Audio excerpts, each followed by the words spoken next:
প্রথমবারের মতো টেস্ট স্কোয়াডে জায়গা পেয়ে উচ্ছ্বসিত তানভীর ইসলাম আস্থার প্রতিদান দিতে চান একাদশের সুযোগ পেলে। লাল বলে সফল হওয়ার কৌশল রপ্ত করার চেষ্টা করছেন অগ্রজ সোহাগ গাজীর পরামর্শে। বুধবারও লেজেন্ডস অফ রূপগঞ্জের হয়ে ঢাকা প্রিমিয়ার লিগ খেলেছেন সাদা বলে। 24 ঘন্টা না পেরোতেই লাল বলের অনুশীলনে তানভীর ইসলাম। প্রথমবার টেস্ট স্কোয়াডে জায়গা হয়েছে এই স্পিনারের। চট্টগ্রামে যাওয়ার আগে নিজেকে ঝালিয়ে নেওয়ার চেষ্টায় হোম অফ ক্রিকেটে ব্যস্ত তানভীর। টেস্ট দলে ডাক পাওয়ায় দারুণ খুশি তানভীর, শুরুতে বিশ্বাস করতে পারেননি। বাসায় রেস্ট করতেছি, ওই সময় একটা বড় ভাই সাংবাদিক, উনি আমাকে ফোন দিছিল যে ভাই আপনি কিছু জানেন? আমি বলছি না ভাই, কি হয়েছে? তারপর আমি মনে মনে ভাবতেছিলাম যে হয়তো বা এই টিমের নিউজিল্যান্ড আসতেছে, হয়তো বা ওই স্কোয়াড হয়তো বা রাখছে। তারপরে আমি বললাম ভাই এটা।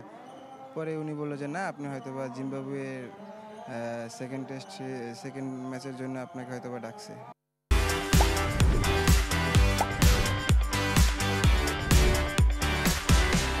প্রিমিয়ার লিগে 13 ম্যাচে পেয়েছেন 15 উইকেট।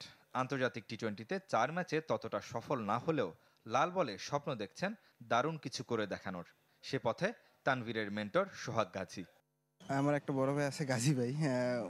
ওনার সাথে কথা হলো যে ভাই আপনি, গাজী ভাই তো অনেক বড় একজন প্লেয়ার, বাংলাদেশ টিমের জন্য খেলছে উনি। উনি বলছে যে তানভীর শুধু সামনে বল করবে, stump to stump. Four day এবং লাল বলের জন্য সবথেকে বাজে বল হচ্ছে কাট এবং পুল খেলানোর জন্য। সাইড শট খেলাবি না, সামনে সামনে বল করবি, ওইখান থেকে যা কিছু করার চেষ্টা করবি। প্রথম শ্রেণীর ক্রিকেটে 41 ম্যাচে 3-এর নিচে ইকোনমিতে নিয়েছেন 134 উইকেট। ইনিংসে 8 আর ম্যাচে 13 উইকেট প্রাপ্তির কীর্তিও আছে তানভীরের।